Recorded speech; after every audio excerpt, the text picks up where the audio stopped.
right, man. We gotta. I know I didn't talk my spit on here, D, but we do have a legend dropping tonight. The album will be out by the time this episode is out. Kanye is dropping an album named after his mom, which I think is I love that concept alone because I feel like that was like a turning point to where we seen like a whole nother Kanye. So I'm real like even though I haven't been into Kanye probably since Twisted Dark Fantasy, I'm really interested in hearing what he got to say on this. After everything, from the time I, in 2018 when I started hating the nigga to, me loving him back in overall 05 with the consciousness I was getting from him to the, Life of Pablo fiasco to him, kind of growing out with Jay, getting closer to Dame. I just feel like he's got a life's worth that he can talk about on this, and I'm real interested to see what he got to say. A lot has happened since Life of Pablo, and like I feel like even though he has like dropped albums in between Life of Pablo and Donda, I feel like this one is like considered, at least for me, this is like another big Kanye album as opposed to like Jesus is King kind of like went under the radar a little bit, and his other releases went under the radar. Right. This one like got all the promo behind it. You feel me? Got big names on it. Got that excitement. Like, and it's rare. That Kanye feeling. Like you don't feel like you got this on the last. Exactly, album. And it's rare, especially nowadays. Like dudes drop albums like all willy nilly. Don't really care about it. Don't really cause too much attention. So for him to like say I'm dropping an album and everybody's excited for it and feeling it and getting ready for it, I love that feeling in hip hop. I feel like it's really needed. Right. Excited, and I just like Kanye. Period. I like him as an artist. I think he's probably not just the greatest hip hop artist, but the greatest artist in music that we've had in a long time. Just as far as the music production, I know I'm really going in, but the music, the production, the visuals, just everything, the clothing, all that, just all wrapped in one. Nobody does it better than Kanye. I used to feel like that until I found out the nigga wasn't writing spit. So if you want to do that, we can do that. But I'm telling you where I stand. I feel like he lost a lot of points when I found that out. We'll have a whole nother rap debate because it's like I definitely get what you're saying. As a rapper, it's like if you don't write your own lyrics, you get taken out. I can only give you but so much. Yeah, you automatically get taken out of certain conversations. I wouldn't put you. Like if I made the greatest of all time rapper list, Kanye's not. Like I don't rank you lower or higher. I just take you off completely. So like Drake is my nigga. I wouldn't put him on that type of list. I feel like because I know he wrote some of his stuff. I can't say how much, but. He wrote a good portion of his stuff, and I feel like at the end of the day, he didn't write his best work. I can't say, but at the end of the day, I gotta give it to him. Not like the best rapper, because that's a whole. To me, that's I'm not talking about lyrical. I'm talking about the rapper list. But best art. I'm talking about like best art. I know what you talking about, nigga. Like just on some artist shit. Just like as far as like I have a vision for how I want this to be, how I want it to sound, how I want it to look. I feel like he's the best with that. I feel like you gotta put him in a producer. Put him in a producer conversation, bro. That's fair. Put him in a producer conversation. How you feel about at this point after everything being said, what you've seen in your lifetime? Like where do you stand? I'm more concerned about his mental health than anything. I mean, being a fellow bipolar individual, I can recognize things that he's done in the past as a mania and otherwise, and it's like. I hope you like, good. I see through all that shit. I hope you good. Because like people be caught up in the hype and stuff, but it's like, this is just another manic episode, which I hear you, but other people don't get it. And they don't hear you. And it's like, news to me that he has a new album coming out. Cool, I'll check it out. But for me, probably mine. Oh, so you will peep it? Sure. I mean, I didn't peep any of his gospel stuff. I had no interest in that. However, I'd say when I was most a Kanye fan would probably be way back, like 808 Heartbreak type shit. Ooh. Like those are some of my favorite Kanye projects personally. That's a different yay right Yeah, there. That's different. It's different. So it's like, I like some. I wasn't expecting you to say that stuff. album. I'm sorry. You threw me for a loop with that. That's when I really. That was an album for me to where I was like, damn, Kanye is really an amazing artist. From production to music to lyrics, like the way he changed it up a few different times. It was a great album. So that's where I kind of connected. See, I thought he was crying for help. That's how I looked when 808s came out. I was like, okay, this nigga is like, this is not the Kanye that I've been seeing the last 4-5 years. This nigga is crying for help right now. Right. That's how I looked at it. I was younger, so I wasn't into mental health at that time. So for me, it wasn't looked at as that. It was like, oh, he taking on a different side of him, maybe a different flow or whatever, more a vulnerable flow, regardless. But it's like, it was different and it was dope as fuck, and it showed his artistry. Right. I felt. Not saying later projects haven't, but I felt like later projects, then came the Illuminati, then came pandering to certain crowds, then came different conspiracies, and then we hit like, 2017, the bipolar one, Life is Great or whatever the fuck, and that was cool, some of them, but they were very, very exemplary of like his bipolar, because it was all over the fucking place. That's how I felt it was like. It was all over the place. I love it. It was cool. It was cool for the clubs and stuff, parties and stuff. But there was. But it was just funny you mentioned 808s because there's so, I don't know if you know, but there's so many rappers, not really these new niggas, but like at that time between like 2008 to like 2011, most of the rappers that were coming out at that time were saying that 808s was like their influence for them going forth.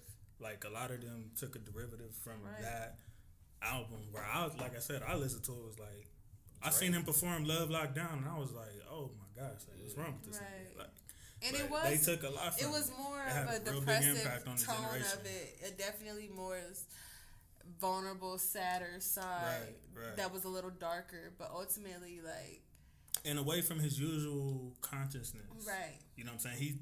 He was like real selfish on that album. Like I need to deal with me and what I'm going through and how my mental going. Like it was different. It's funny. I should actually revisit that today. It's been some years, but like revisit that as an adult and really look at it because it's been a while. Like it has.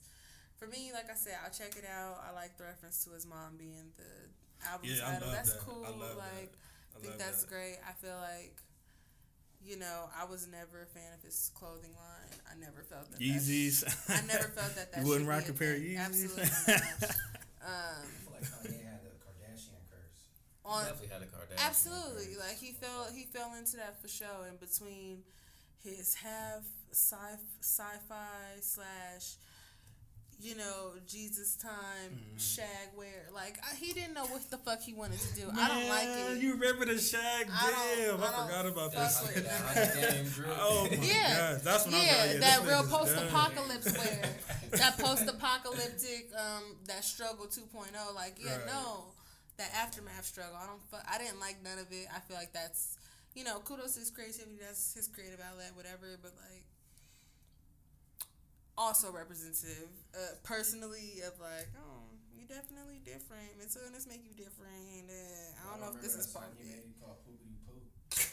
Absolutely not. Oh yeah, that was at that's when he was trolling though.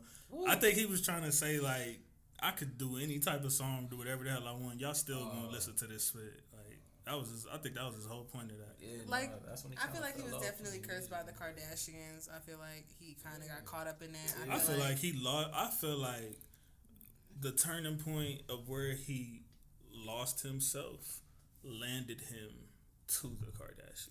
That's fair.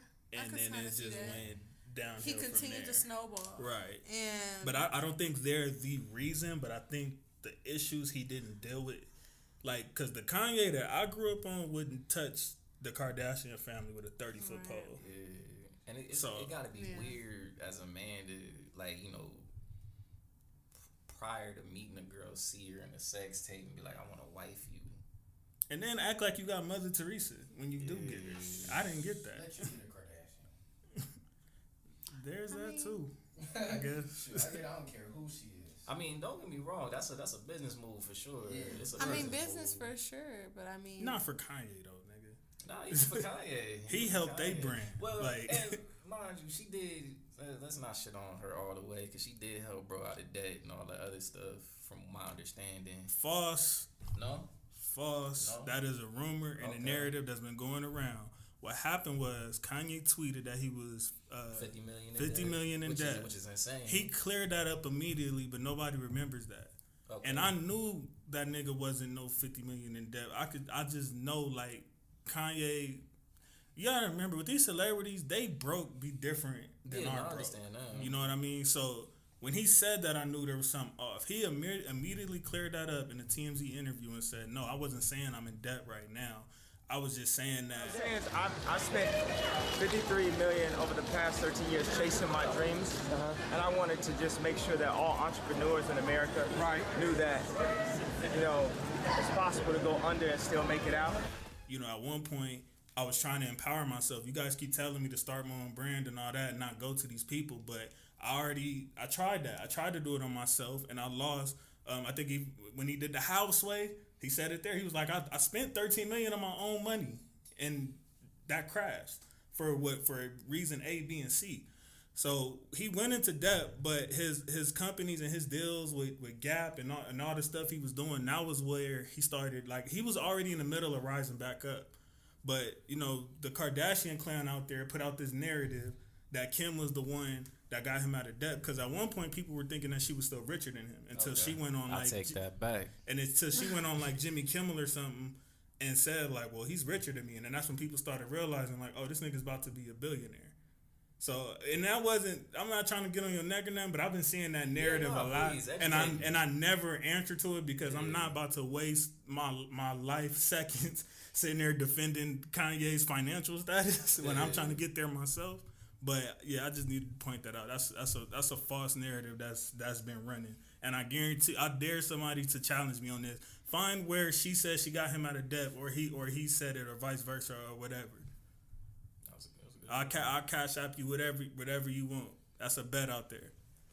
Now, that being said, you ready for the smoke? Yeah. You ready for the smoke? You sure? For this what? Smoke? What do you say? Rank Kanye's discography. Oh God. He got a lengthy discography too.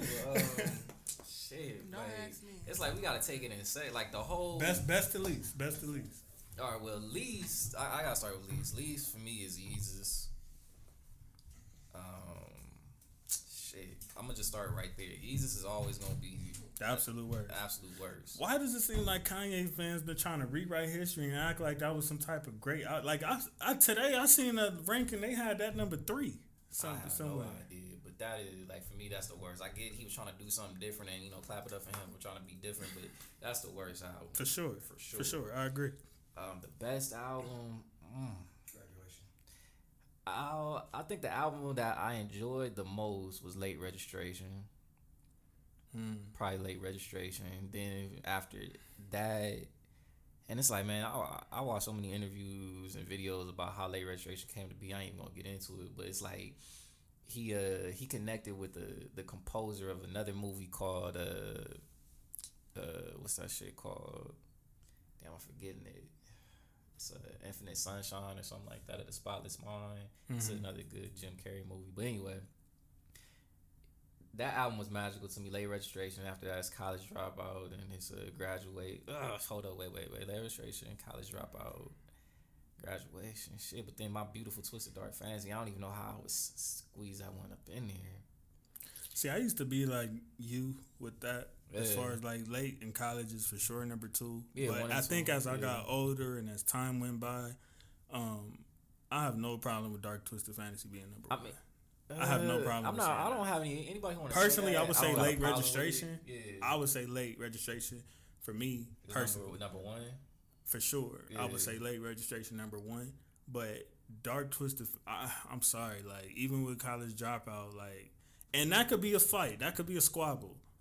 But I definitely don't see nothing else. It's just that. Like I be thinking, like, man, College. I cannot really say I cannot. And as far as like how the albums aged as well, like I feel like Dark Twisted Fantasy aged way better than Graduation did. Yeah, I could say that. Yeah. I'll probably put Twisted. Like for me, it's Late Registration, College Dropout, Dark Fantasy, then Graduation.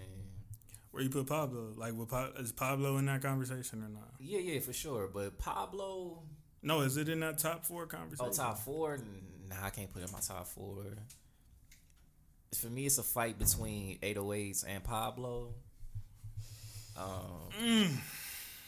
Like between who I can't do it. I can't do it. So all right now it's Late Registration, College Dropout. I will Dark say Fantasy. I don't think there's any song on Dark Twisted Fantasy that I love as much as Heartless. Okay. I will say that. But they both of those albums have songs that I can listen to right now. Like what was the other one he had with Kid Cudi? Welcome to Heartbreak. Yeah. That. I know you know that one, right? I'll probably drop 808s, then Life of Pablo. It's been a while, like I said. 808s, Life of Pablo. That's the cobwebs off it. Yeah, no, for real, I'm gonna have to. Yeah, there's a few albums in between that I missed. So is that your favorite Kanye album? 808s. College Dropout was great too, though. That's probably up there with Preach. Because College Dropout, he didn't. I feel like that was his most informative, even though Late Registration is our favorite. I feel like College Dropout was like man, when they made us hate ourselves and love bro. Yeah. Like he said some spit on that album. Yeah, that's when he was hanging out with Dead Prez. He was saying. Yeah. Oh, okay. So Watch the Throne fucks with that one. Obviously, that's him and You Jay. gonna count the collaboration? I like the collaboration though. I know the collaboration very well, so I think I can. Oh, okay. So let me do that. Niggas in Paris. All right. I mean, that was the least of my favorite songs for sure. Yeah, that was that. College Dropout was cool. Oh, I forgot Graduation. Mm-hmm. Late Registration had some great ones. Yeah, it's really mainly the older shit for me because that's what I was most into. Mm-hmm. Like probably up to 2008, and then Watch the Throne, My Beautiful Dark Fantasy. Like I'm not too familiar with a hell of a whole bunch on those. Do y'all want to see a Watch the Throne too? At some point. That would be dope. But I don't know how it would go. Yeah. Like, they both changed. They yeah. both changed in a lot of different ways. If they bless us with it, I'll be happy and I'll listen. But if it never it's not happens, something that you like, man, I want. If it never happens, I'm cool. It was good for the moment. It was beautiful for the moment. Man, that feeling when Otis came out, yeah, y'all remember that? For real, absolutely. That was a time. The videos and everything like that. Because at that time, like 2008, like maybe 2011, 2012, like me and my sisters were like big on CDs. So we had our CDs we listened to. Watch the Throne was one of them. Like Beyonce had a couple. Okay. We were into like party rock. Beyonce had some spit at that time, didn't she? She did. 10? Don't know how old the fuck. You want to get socked up while on film? That's crazy. Because I'll get up and sock you up with no hesitation. You straight? You want to wait till after? Now or later? Now or later, Dre? Now or later. You can pick one. Now or later. So. No candy. No candy, my nigga. Now or later. Because it's okay. I got you later. That's fine. I made it for you. I got you later. I'll sock you up then. But I wasn't 10. You sound fucking bro, you stupid. act like we didn't have consciousness to listen to hip hop at 10 though, nigga. What? I was studying like hip hop at 5, bro. Like, nigga, you not popping. Shut up. Like, you not shit. Shut up.